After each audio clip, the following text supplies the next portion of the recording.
Niamh, are you there? Niamh Molloy? I'm here. Hi. Yes, Niamh, could you introduce yourself, please, and Yeah. Niamh Okay. is poetry. Yeah. So I'm going to just hello to everybody, and it's great to be here and to be asked to read some poetry. I'm only a fledgling poet, really. I've been writing poetry for the past couple of years, more so as a way to just deal with things that I've been going through in my personal life. But I write about just everyday stuff, mundane crap that people don't even think about, I think. And also my experience of being, I don't know what people call it these days, single parent, lone parent, mother in Ireland today. So I'll read a couple of poems. If I get upset during them, sorry, but they're very personal and very emotional to me. So I'll read, I'd say, about 5, and I'll talk about them after I read them. So the first poem I'm going to read is called We Called Her Mary. So here we go. Deep green shrouds the grey wall like a crocheted blanket, warming the plaster with its protective hold. A lone chimney stands above the pitch. No smoke or ash warms its heart. Her small window, no pane sits within, only a faded ply obscuring the view. She is gone. Her door was once perpetually open, framed by the tinkling of a brass bell, its sound a memory kept only in the ears of a youth now old. A small eyelet crack breaks the dark blind's cover, allowing the golden sun to peer and hit the worn stone floor where I danced as a child, filling my heart and tongue with sweetest treats of myrrh and gaze. Her ivory scales mourn the loss of her soft hands and the yellow brass bounty of my Irish hunters, as her shelves, once full and plentiful, now bear nothing but the dusts of time and the lost buzzes of trapped wings. I miss her smile, framed by honest lines and a single clip above her face. So that's They Called Her Mary, and that's about a lovely, beautiful woman who was in Roscommon called Mary Hicks. And that poem was written as I sat in the hairdressers across the road waiting to get my hair done, and I just had a memory of her. The next poem I'm going to read is called Moon. I love to write about the moon. I love the moon itself. I think it's wonderful in both a spiritual way, in a mythological way, and in the scientific. So this is called Moon Number 1. A crescent moon bears her soul to the west, saluting her comrade as he passes through the boundaries of High Brazen. She leans towards his horizon, her ivory gaze a simple reflection of his lines of red and ochre outstretching as he kisses her goodnight. She stands the tides of time, waiting for the night to take the day, releasing us from her hold but once a leap. Tonight, she will not hide behind a veil, but stand watch over us, as silver droplets weigh down the fading grass that cushions my gate.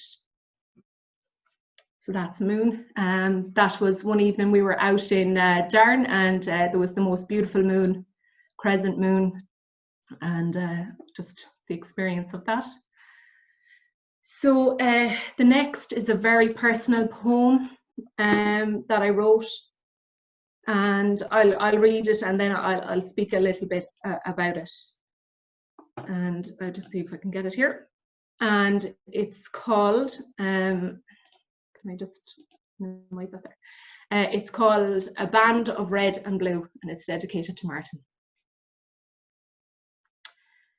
A band of red across the midline sharply defines 2 worlds above and below. Grey-blue appears above with wistful dreams, as below sits still within their own, waiting for the dawn to envelop the sky. I watch intently to see a glimpse of that first peak above the horizon, kissing Luna good morning before she passes through to the other place.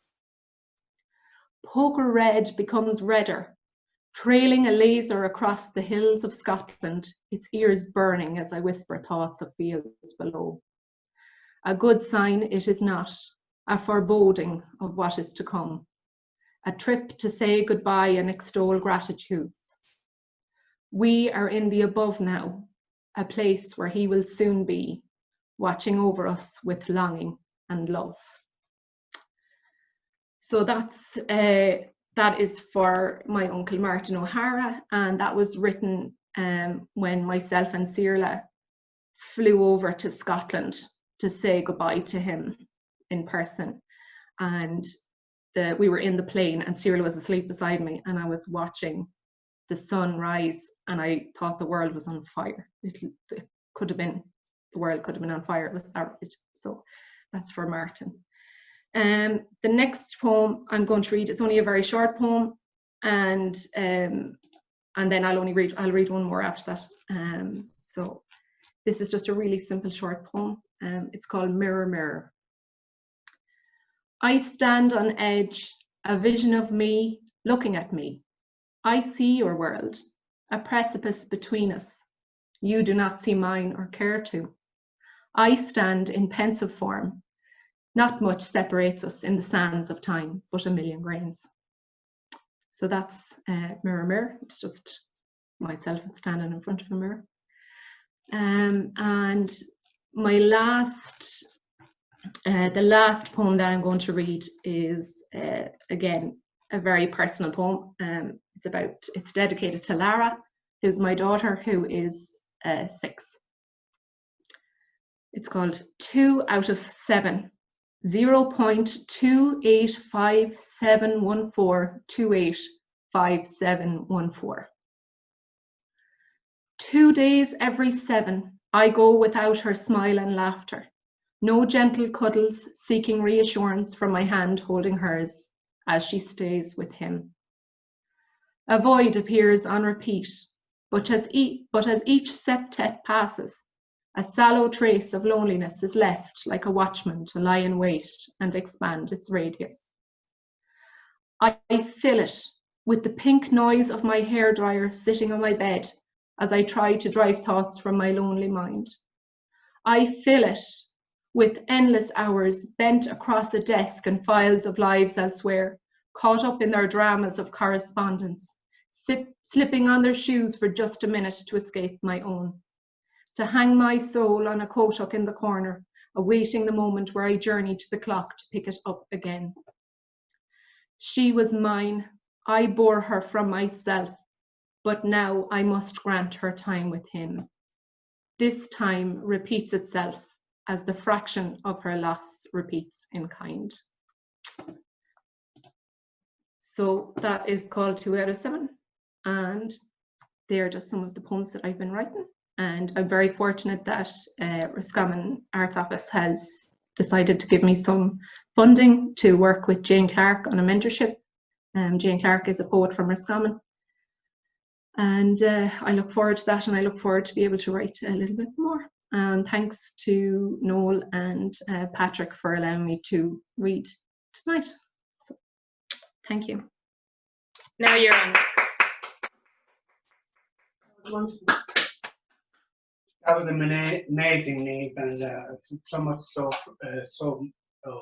straight from the heart. And we thank you for giving of yourself and those wonderful poems that you've read. And of course, we wish you all the best with your mentoring program. And I know that you will go from strength to strength. Thank you very much.